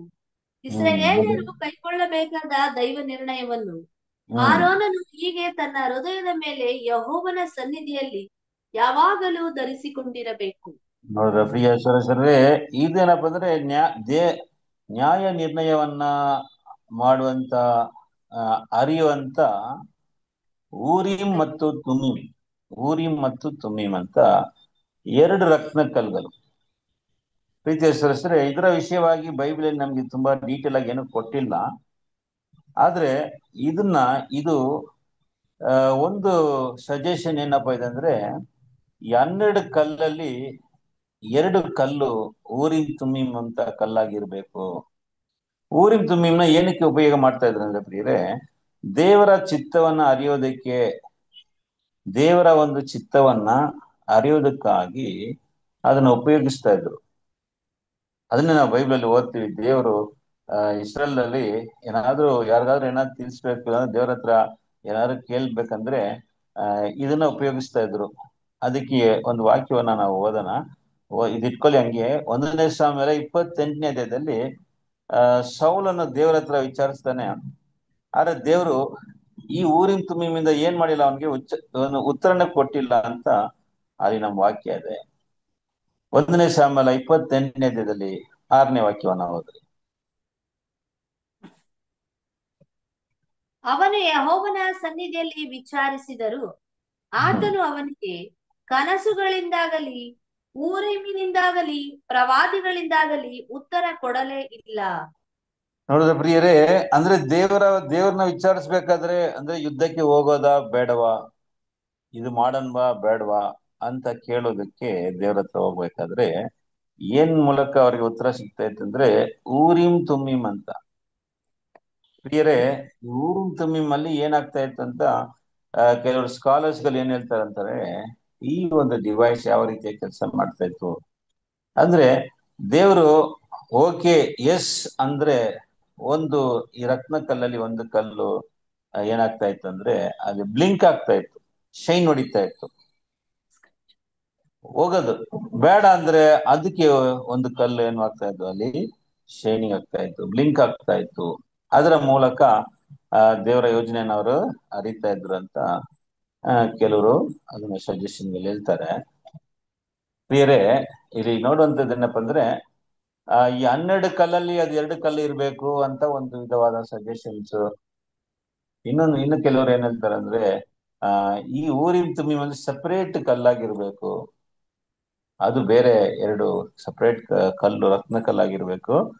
ಅದನ್ನ ಈ ಒಂದು ಪ್ಯಾಕೆಟ್ ಅಲ್ಲಿ, ಪ್ರಿಯರೇ ಇದು ಬಂದು ಒಂದು ಪ್ಯಾಕೆಟ್ ತರ ಇತ್ತಲ್ಲ, ಎರಡಾಗಿ ಮಡಿಸಿದ್ರು, ಅದರಲ್ಲಿ ಪ್ಯಾಕೆಟ್ ತರ ಇತ್ತು. ಅದರಿಂದ ಆ ಪ್ಯಾಕೆಟ್ ಒಳಗಡೆ ಹಾಕಿದ್ರು ಈ ಏಬೋತ್ ಸರಿ ಈ ಬ್ರೆಸ್ಟ್ ಪ್ಲೇಟ್ ಅಲ್ಲಿ, ಈ ಬ್ರೆಸ್ಟ್ ಪ್ಲೇಟ್ ಒಳಗಡೆ 2 ಸಪರೇಟ್ ಕಲ್ಲು ಊರಿನ್ ತುಮೀಮ್ ಅಂತ ಕಲ್ಲನ್ನ ಹಾಕಿಟ್ಟಿದ್ರು ಅಂತ ಕೂಡ ಒಂದು ವಿಧವಾದ ಸಜೆಷನ್ಸ್ ಎಲ್ಲ ಇದೆ.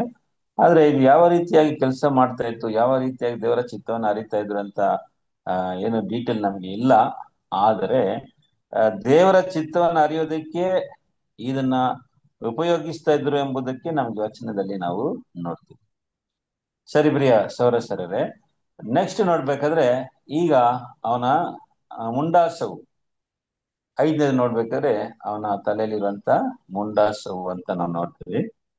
ಆ ಮುಂಡಾಸದ ಮೇಲೆ ತಲೆ, ಅದರಲ್ಲಿ ಅವನ್ಗೆ ದೇವರು ಏನ್ ಮಾಡಿದ್ರು ಅಂದ್ರೆ ಒಂದು ಚಿನ್ನದ ಒಂದು ಪಟ್ಟಿಯಲ್ಲಿ ಯೆಹೋವನಿಗೆ ಪರಿಶುದ್ಧ ಎಂಬ ಒಂದು ಹೆಸರು ವಾಕ್ಯವನ್ನ ಅದ್ರಲ್ಲಿ ಏನ್ ಮಾಡ್ತಾ ಇದ್ರು, ಅದರಲ್ಲಿ ಕೆದಿಸ್ತಾ ಇದ್ರು. ವಾಕ್ಯನ ಓದೋಣ ಬನ್ರಿ. 28ನೇದಲ್ಲಿ ವಾಕ್ಯ ಓದ್ರಿ, ಅದರಲ್ಲಿ 36ನೇ ವಾಕ್ಯವನ್ನ ಓದೋಣ. ಚೊಕ್ಕ ಬಂಗಾರದ ಪಟ್ಟವನ್ನು ಮಾಡಿಸಿ ಮುದ್ರೆಯನ್ನು ಕೆತ್ತುವ ರೀತಿಯಾಗಿ ಅದರಲ್ಲಿ ಯೆಹೋವನಿಗೆ ಮೀಸಲು ಎಂಬ ಲಿಪಿಯನ್ನು ಕೆತ್ತಿಸಬೇಕು. ಯೆಹೋವನಿಗೆ ಮೀಸಲು ಎಂಬ ಒಂದು ಚಿನ್ನದ ಪಟ್ಟಿಯಲ್ಲಿ ಕೆದಿಸಬೇಕು ಎಂಬುದಾಗಿ ನೋಡ್ತೀವಿ. ನೆಕ್ಸ್ಟ್ 37 ಓದಿ ಸಿಸ್ಟರ್, ಹಂಗೆ ಕಂಟಿನ್ಯೂ ಮಾಡಿ. 37 ಅದನ್ನು ಮುಂಡಾಸಕ್ಕೆ ಬಿಗಿಯುವುದಕ್ಕಾಗಿ ನೀಲಿ ದಾರವನ್ನು ಅದಕ್ಕೆ ಕಟ್ಟಿಸಬೇಕು. ಅದು ಮುಂಡಾಸದ ಮುಂಭಾಗದಲ್ಲಿ ಇರಬೇಕು. ನೋಡಿದ್ರೆ ಪ್ರಿಯರೇ, ಇಲ್ಲಿ ನಾವು ನೋಡೋದೇನಪ್ಪ ಅಂದ್ರೆ ಈ ಒಂದು ಚಿನ್ನದ ಒಂದು ಪ್ಲೇಟ್ ಅಲ್ಲಿ ಯೆಹೋವನಿಗೆ ಮೀಸಲು ಎಂಬ ಒಂದು ವಾಕ್ಯನ ಅಲ್ಲಿ ಎದ್ದಿಸಬೇಕು ಮತ್ತು ಅದನ್ನ ಅವನ ಹಣೆಯ ಮುಂದೆ, ಅಂದ್ರೆ ಈ ಮುಂಡಾಸದ ಮುಂದೆ ಅದನ್ನ ನೀಲಿ ದಾರದಿಂದ ಅಲ್ಲಿ ಕಟ್ಟಲ್ಪಟ್ಟಿತ್ತು. ಪ್ರಿಯರೇ, ಇದು ಅವನ ವಸ್ತ್ರಗಳು ನಾವು ನೋಡ್ತೀವಿ. ನೆಕ್ಸ್ಟ್ ನೋಡ್ರಿ, ನೆಕ್ಸ್ಟ್ ಒಂದು ಆ ಈ ಯಾಜಕನಿಗೆ ಮಹಾಯಾಜಕನ ವಸ್ತ್ರ ಇದು ನಾವು ನೋಡಿದ್ದು ಈಗ. ಮತ್ತು ಅವನ ಕುಮಾರರಿಗೆ ದೇವರು ಏನ್ ಮಾಡಿದ್ರು, ಅವನ ಕುಮಾರರಿಗೆ ಪ್ಲೈನ್ ಡ್ರೆಸ್, ಆರ್ಡಿನರಿ ಡ್ರೆಸ್ಗಳನ್ನ ಕೊಟ್ಟಿದ್ರು. ಅದೇನಪ್ಪ ಅಂದ್ರೆ ಈ ಒಂದು ನಿಲುವಂಗಿ ಮತ್ತು ಮುಂಡಾಸ ಮತ್ತು ಪ್ರಿಯರೇ ನಡುಕಟ್ಟು ಮತ್ತು ಈ ರೀತಿಯಾದ ವಸ್ತ್ರಗಳ ವಿಷಯ ನಾವು ಓದೋಣ ಬನ್ನಿ. ಅದರಲ್ಲಿ 41ನೇ ವಾಕ್ಯವನ್ನು ಓದ್ರಿ. 40-41 ಓದೋಣ. 40 and 41. ಆರೋನನ ಮಕ್ಕಳಿಗೆ ತಕ್ಕ ಗೌರವವು ಅಲಂಕಾರವು ಉಂಟಾಗುವಂತೆ ಅವರಿಗೆ ನಿಲುವಂಗಿಗಳನ್ನು, ನಡುಕಟ್ಟುಗಳನ್ನು, ಮುಂಡಾಸುಗಳನ್ನು ಮಾಡಿಸಬೇಕು. ಆ ವಸ್ತ್ರಗಳನ್ನು ನಿನ್ನ ಅಣ್ಣನಾದ ಆರೋನನಿಗೂ ಅವನ ಮಕ್ಕಳಿಗೂ ತೊಡಿಸಿ ಅವರನ್ನು ಅಭಿಷೇಕಿಸಿ ಉದ್ಯೋಗಕ್ಕೆ ಸೇರಿಸಿ ಪ್ರತಿಷ್ಠಿಸಬೇಕು. ಆಗ ಅವರು ನನಗೆ ಯಾಜಕರಾಗಿರುವರು. ಪ್ರಿಯರೇ, ಆರೋನನ ಮಕ್ಕಳಿಗೆ ಇಷ್ಟೇ ವಸ್ತ್ರಗಳಿತ್ತು. ಅಂದ್ರೆ ಮಹಾಯಾಜಕನಿಗೆ ಮಾತ್ರ ನೋಡಿ ಆ ನಿಲುವಂಗಿ, ಅದರ ಮೇಲೆ ನೀಲಿ ಮೇಲಂಗಿ, ಮತ್ತು ಅದರ ಮೇಲೆ ಏಫೋತ್ತು, ಮತ್ತು ಅದಕ್ಕೆ ನಡುಕಟ್ಟು, ಮತ್ತು ಮುಂಡಾಸದಲ್ಲಿ ಚಿನ್ನದಲ್ಲಿ ಕರ್ತನಿಗೆ ಮೀಸಲು ಎಂಬ ವಾಕ್ಯ ಬರೆಯಲ್ಪಟ್ಟಂತ ಆ ಒಂದು ಪಟ್ಟಿನ ಮುಂಡಾಸದಲ್ಲಿ ಕಟ್ತಾ ಇದ್ರು. ಅವನಿಗೆ ಅಷ್ಟು ಒಂದು ಅಲಂಕಾರವಾಗಿತ್ತು. ಮತ್ತು ಇದು ಬಂದು ಅವನ ಕುಮಾರರಿಗೆ ಕೊಟ್ಟಂತ ಈ ವಸ್ತ್ರಗಳು. ಪ್ರೀತಿಯ ಸದಸ್ಯರೇ, ಇನ್ನೊಂದು ವಿಷಯಗಳಲ್ಲಿ ಓದ್ಬಿಡೋಣ. ಇನ್ನೊಂದೇನಪ್ಪ ಅಂದ್ರೆ 42ನೇ ವಾಕ್ಯ ಹೋದ್ರಿ. 42ನೇ ವಾಕ್ಯವನ್ನ ಕೂಡ ಓದೋಣ. 42 ಪದ. ಅದಲ್ಲದೆ ಅವರ ರಹಸ್ಯಾಂಗವು ಕಾಣಿಸದಂತೆ ಸೊಂಟದಿಂದ ತೊಡೆಯ ತನಕ ಇರುವ ನಾರಿನ ಚಡ್ಡಿಗಳನ್ನು ಮಾಡಿಸಬೇಕು.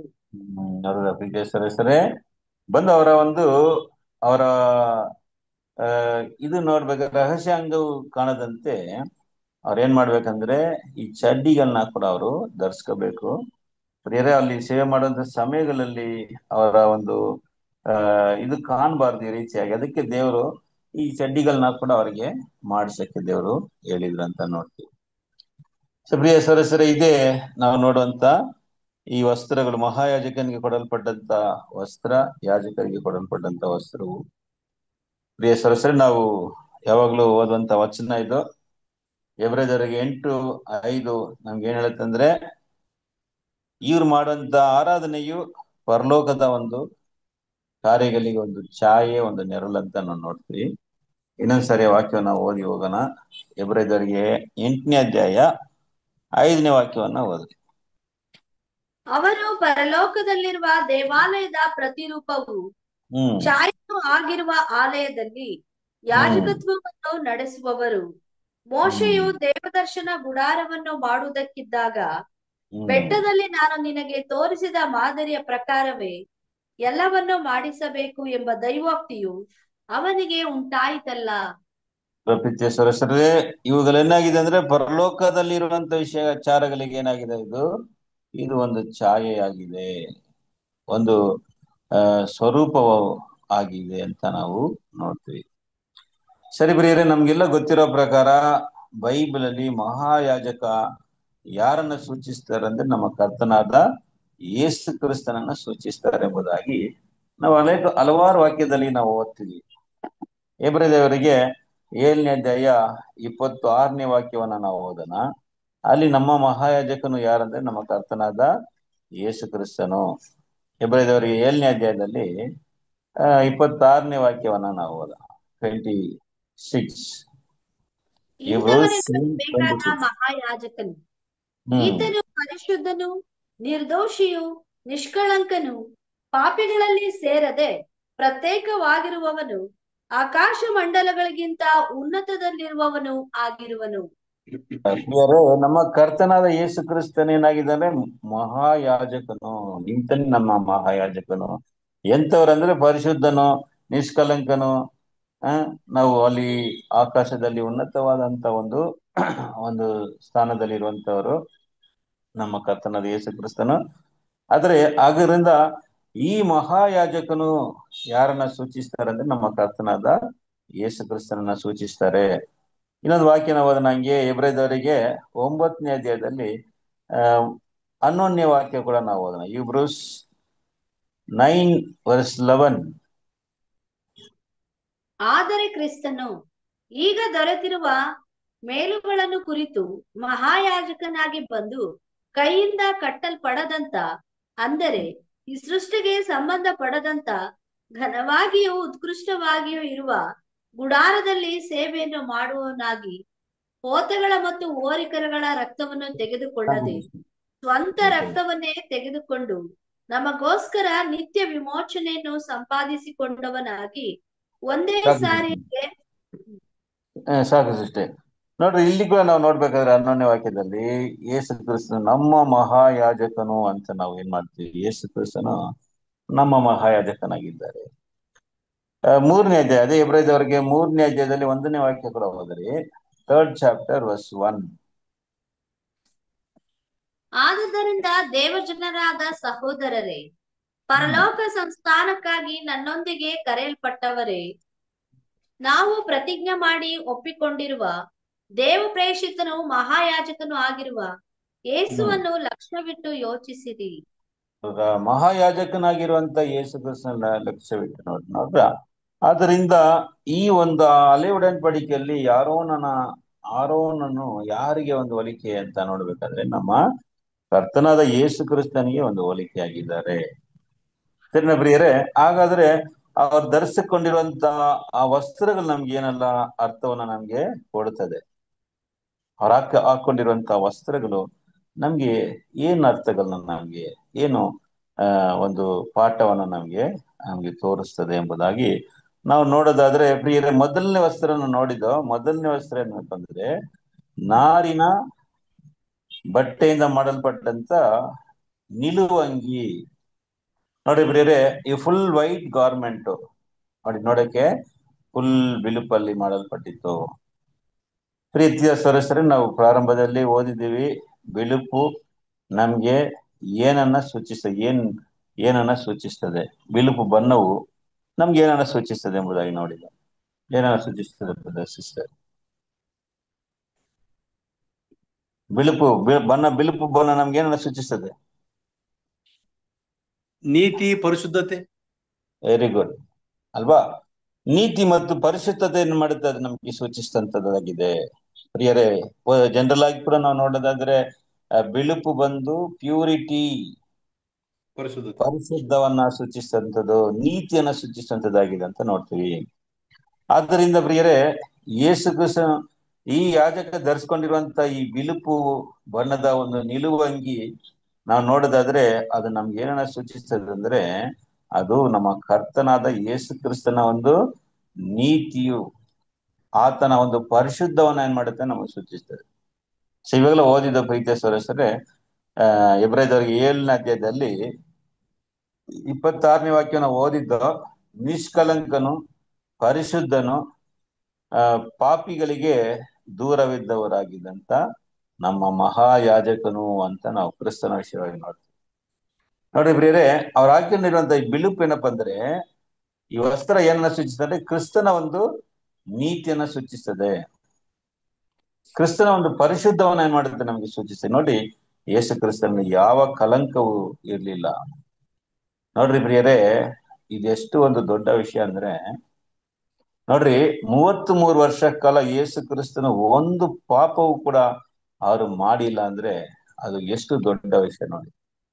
ಉದಾಹರಣೆಗೆ ನಮ್ಮನ್ನ ತಗೊಳ್ಳೋದಾದ್ರೆ, ಪ್ರೀತಿಯ ಸದಸ್ಯ, ನಮ್ಮಿಂದ ಒಂದೇ ಒಂದು ದಿನ ಒಂದು ಪಾಪ ಕೂಡ ನಾನು ಮಾಡದೆ ಇರ್ತೀನಿ ಅಂತ ನಮ್ಮಿಂದ ಯಾರಿಂದಲೂ ಹೇಳಕ್ಕಾಗತ್ತಾ ಅಂದ್ರೆ ಅದು ಇಂಪಾಸಿಬಲ್.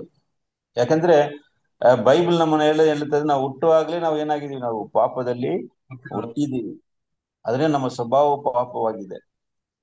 ಅದರಿಂದ ಪ್ರಿಯರೇ, ನಮ್ಮಿಂದ ಒಂದು ದಿನ ಕೂಡ ನಮ್ಮಿಂದ ಏನ್ ಮಾಡಕ್ಕಾಗಲ್ಲ, ಒಂದು ಪರಿಶುದ್ಧವಾಗಿರೋದಕ್ಕೆ ಅಸಾಧ್ಯವಾಗಿದೆ. ಆದ್ರೆ ಯೇಸು ಕ್ರಿಸ್ತನು 33.5 ವರ್ಷ ಈ ಭೂಮಿಯಲ್ಲಿ ಜೀವಿಸಿದ ಕಾಲದಲ್ಲಿ ನೋಡ್ರಿ, ಒಂದು ಪಾಪವನ್ನ ಕೂಡ ಅವ್ರು ಏನ್ ಮಾಡಿಲ್ಲ. ಅಂದ್ರೆ ಯೋಚನೆಯಲ್ಲಿ ಕೂಡ, ಅವರ ಒಂದು ಚಿಂತೆ ಯೋಚನೆಯಲ್ಲಿ ಕೂಡ ಅವು ಯಾವ ಒಂದು ಕಲಂಕ ಕೂಡ ಇರ್ಲಿಲ್ಲ ಅಂತ ನೋಡ್ತೀವಿ. ನಮ್ಗೆ ಅದು ಏನಪ್ಪ ಸೂಚಿಸ್ತದೆ ಅಂದ್ರೆ, ಅದು ಅವರ ಒಂದು ನೀತಿ, ಕ್ರಿಸ್ತನ ಒಂದು ನೀತಿ, ಕ್ರಿಸ್ತನ ಒಂದು ಪರಿಶುದ್ಧವನ್ನ ಏನ್ ಮಾಡುತ್ತೆ ನಮ್ಗೆ ಸೂಚಿಸ್ತದೆ. ವಾಕ್ಯ ಓದೋಣ ತಿರ್ಗಾ 7ನೇ ಅಧ್ಯಾಯ ಇಬ್ರಿಯದವರಿಗೆ 26ನೇ ವಾಕ್ಯವನ್ನ ಓದ್ರಿ. Hebrews 7:26. ಇಂಥವನ ನಮಗೆ ಬೇಕಾದ ಮಹಾಯಾಜಕನು, ಈತ ಪರಿಶುದ್ಧನು, ನಿರ್ದೋಷನು, ನಿಷ್ಕಳಂಕನು, ಪಾಪಿಗಳಿಗೆ ಸೇರದೆ ಪ್ರತ್ಯೇಕವಾಗಿರುವವನು, ಆಕಾಶ ಮಂಡಲಗಳಿಗಿಂತ ಉನ್ನತದಲ್ಲಿರುವವನು ಆಗಿರುವನು. ಎಂತ ಒಂದು ಗ್ರೇಟ್ ಅಂತ ನೋಡೋದಾದ್ರೆ, ಇದು ನಮ್ಮಿಂದ ಸಾಧ್ಯನಾ ಅಂದ್ರೆ, ನಮ್ಮಿಂದ ಒಂದು ದಿನ ಕೂಡ ಅದು ಸಾಧ್ಯ ಅಲ್ಲ.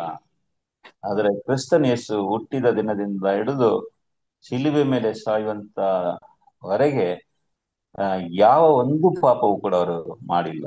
ಅದರಿಂದ ವಾಕ್ಯ ಬಗ್ಗೆ ಕ್ರಿಸ್ತನ ವಿಷಯವಾಗಿ ಎಲ್ಲಾ ಕಡೆ ನಾವು ಓದ್ಬೇಕಾದ್ರೆ ಹಂಗೆ ಹೇಳ್ತದೆ. ಅಂದ್ರೆ ಅವರಲ್ಲಿ ಏನಿರಲಿಲ್ಲ, ಯಾವ ನಿಷ್ಕಲಂಕವೂ ಅವರಲ್ಲಿ ಇರ್ಲಿಲ್ಲ ಅಂತ ನಾವು ನೋಡ್ತೀವಿ.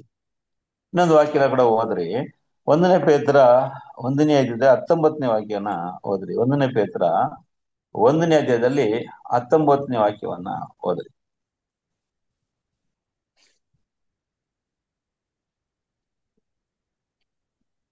First Peter, 1st chapter, 19th verse.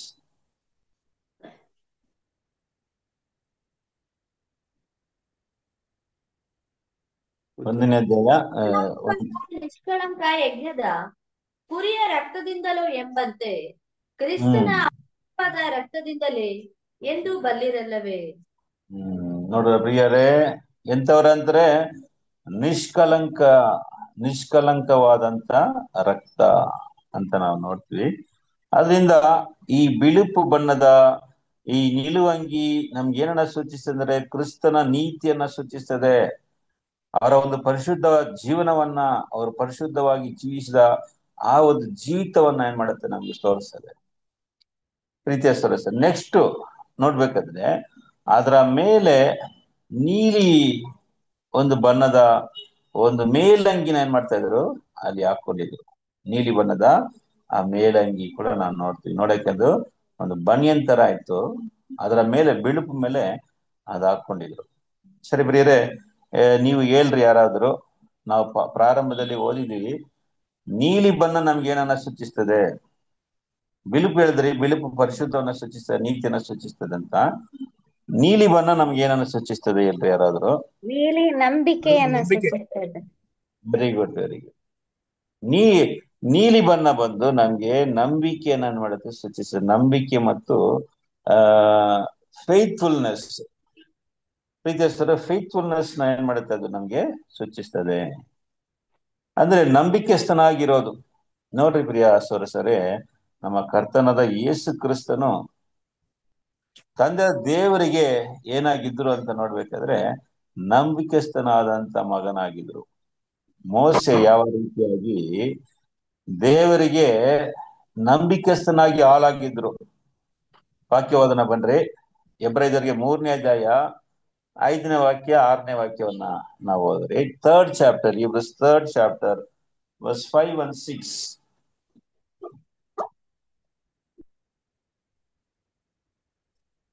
ಪ್ರತಿ ಮನೆಯನ್ನು ಯಾರೋ ಒಬ್ಬನು ಕಟ್ಟಿರುವನು, ಸಮಸ್ತವನ್ನು ಕಟ್ಟಿದಾತನು ದೇವರೇ. ಮೋಶೆಯು ಸೇವಕನಾಗಿ ದೇವರ ಮನೆಯಲ್ಲೆಲ್ಲ ನಂಬಿಕಸ್ಥನಾಗಿದ್ದನು. ಅವನು ಮುಂದೆ ಪ್ರಕಟವಾಗಬೇಕೆಂದ ಸಂಗತಿಗಳಿಗೆ ಸಾಕ್ಷಿಯಾಗಿದ್ದನು.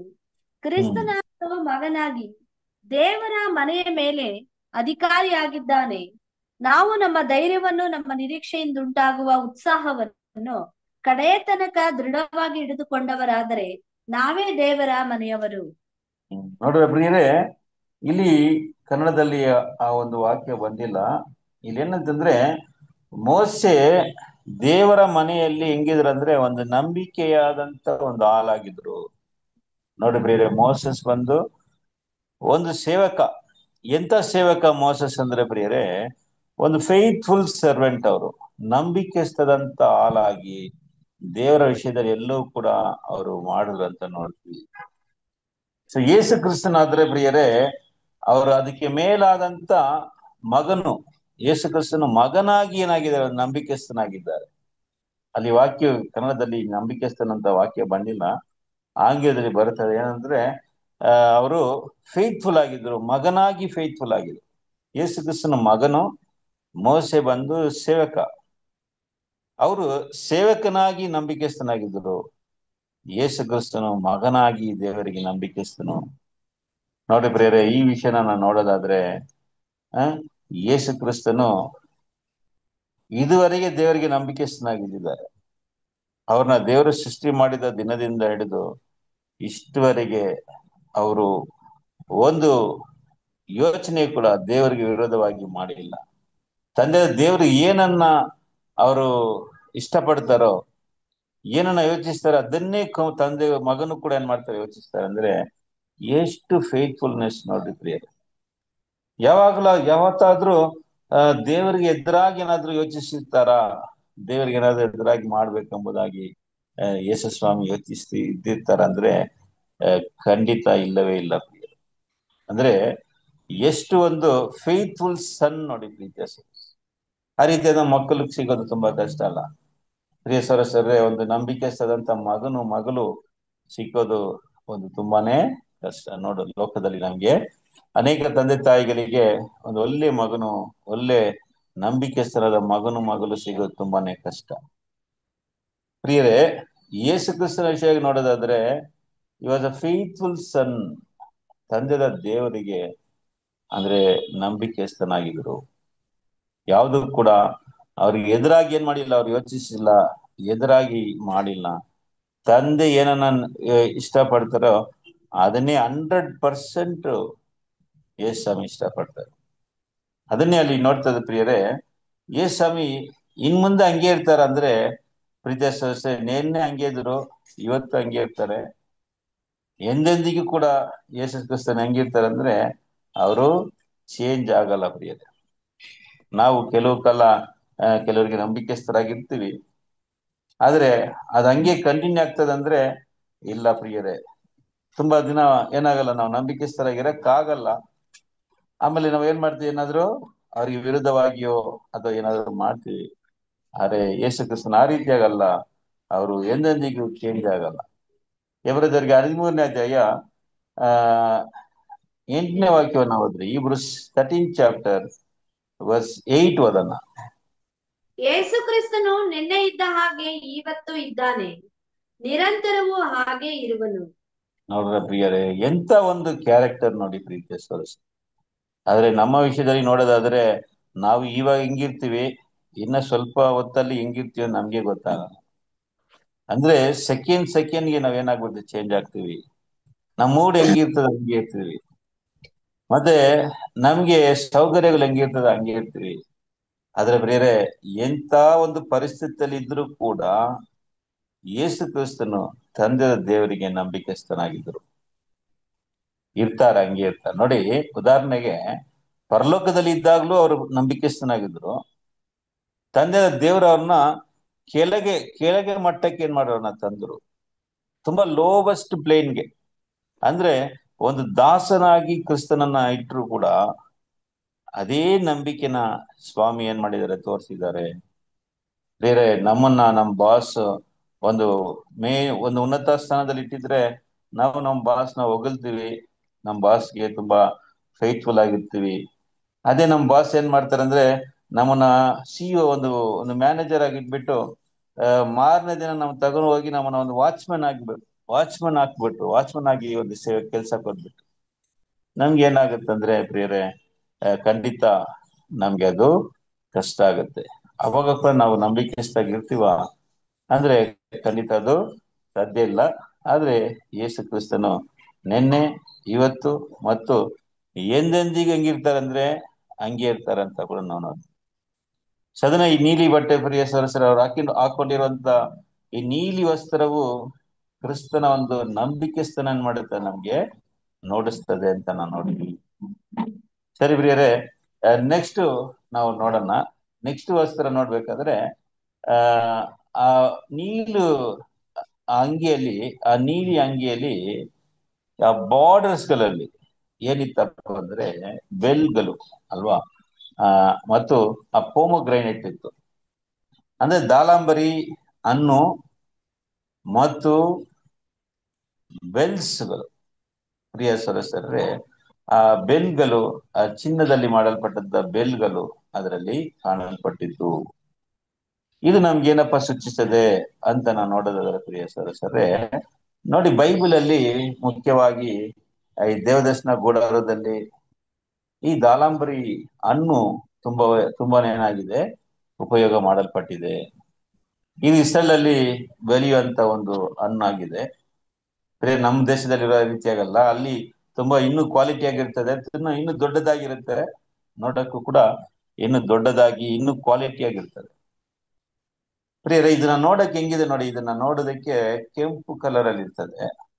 ಆದ್ರೆ ಅದರ ಒಳಗಡೆ ಏನಪ್ಪಾ ಇದೆ ಅಂತ ನೋಡ್ಬೇಕಾದ್ರೆ ಅದರಲ್ಲಿ ಹಲವಾರು ಆ ಏನಿದೆ ಅದರಲ್ಲಿ ಹಣ್ಣುಗಳು ನೋಡ್ತೀವಿ. ಅಂದ್ರೆ ಅದು ಯಾವ ರೀತಿ ಅಂದ್ರೆ ಸೀಡ್ಸ್, ಅದು ಆಕ್ಚುಲಿ ನೋಡೋದಾದ್ರೆ ಅವುಗಳೆಲ್ಲವೂ ಕೂಡ ಏನಾಗಿದೆ ಅಂದ್ರೆ ಅವುಗಳೆಲ್ಲೂ ಕೂಡ ಸೀಡ್ಗಳು. ಅದು ಪ್ರಿಯರೇ, ಇದು ನಮ್ಗೇನಪ್ಪ ನೋಡಿಸ್ತದೆ ಅಂದ್ರೆ ಇದು ಯೇಸು ಕ್ರಿಸ್ತನ ಕೊಟ್ಟಂತ ಈಡು ಬಲಿ, ಅದರ ಮೂಲಕ ಬರುವಂತ ಫಲಗಳು, ಅದನ್ನ ಏನ್ ಮಾಡುತ್ತೆ ನೋಡಿಸ್ತದೆ. ನೋಡಿ, ಯೇಸು ಕ್ರಿಸ್ತನ ಶಿಲ್ವೆ ಮೇಲೆ ಸತ್ತೋದ್ರಿಂದ ಏನ್ ಫಲ ಸಿಗುತ್ತೆ ಅಂದ್ರೆ ಪ್ರಿಯರೇ, ನೋಡಿ ಇದ್ರೊಳಗೆ ಎಷ್ಟು ಅಲ್ಲಿ ಸೀಡ್ಸ್ ಗಳಿದೆ ನೋಡಿ ಅಲ್ಲ ಪ್ರೀತಿಯ ಸದಸ್ಯರೇ. ಸೀಡ್ಸ್ ಗಳಿಗೆ ಏನ್ ಹೇಳ್ತೀವಿ ನಾವು ಇಲ್ಲಿ ಕನ್ನಡದಲ್ಲಿ? ಬೀಜಗಳಲ್ವಾ ಇದೆಲ್ಲವುಗಳ ಏನಾಗಿದೆ, ಇದೆಲ್ಲವೂ ಕೂಡ ಬೀಜಗಳು. ಪ್ರಿಯರೇ, ಬೀಜ ಅಂದ್ರೆ ಅದರಲ್ಲಿ ಲೈಫ್ ಇರ್ತದೆ, ಜೀವ ಇರ್ತದೆ. ನೋಡ್ರಿ, ಈ ದಾಳಂಬರಿ ಹಣ್ಣು ಯಾವ ರೀತಿ ಅಂದ್ರೆ ಅದರ ಒಳಗಡೆ ಹಲವಾರು ಇರ್ತದೆ. ಅದು ನಮ್ಗೇನಪ್ಪ ಸೂಚಿಸ್ತದೆ ಅಂದ್ರೆ ಪ್ರಿಯ ಸಹೋದರರೇ, ಯೇಸು ಕ್ರಿಸ್ತನ ಮರಣದ ಮೂಲಕ ಅವರು ಒಂದು ಈಡು ಬಲಿಯಾಗಿ ಕೊಟ್ಟದ ಮೂಲಕ ಏನ್ ಫಲ ಅಂದ್ರೆ ಪ್ರೀತಿಯ ಸಹೋದರರೇ, ಅದು ತುಂಬಾನೇ ಇದೆ. ಅದೇನಪ್ಪಾ ಅಂದ್ರೆ ಈ ಲೋಕಕ್ಕೆ ಎಲ್ಲಾ ಮನುಷ್ಯರಿಗೆ ಏನ್ ಸಿಗುತ್ತೆ ಅಂದ್ರೆ ಪುನರುತ್ಥಾನ ಆಗ್ತಾರೆ. ಎಲ್ಲರೂ ರಿಸರೆಕ್ಷನ್ ಆಗ್ತಾರಲ್ಲ ಪ್ರಿಯರೇ. ಆದಾಮ ಸಂಬಂಧದಿಂದ ಯಾವ ರೀತಿಯಾಗಿ ಎಲ್ಲರೂ ಸಾಯುವರಾಗ್ತಾರೋ, ಕ್ರಿಸ್ತನ ಸಂಬಂಧದಿಂದ ಎಲ್ಲರೂ ಬದುಕುವರಾಗ್ತಾರೆ ಎಂಬುದಾಗಿ ನಾವು ಓದುವ ವಾಕ್ಯನ ನೋಡ್ತೀವಿ.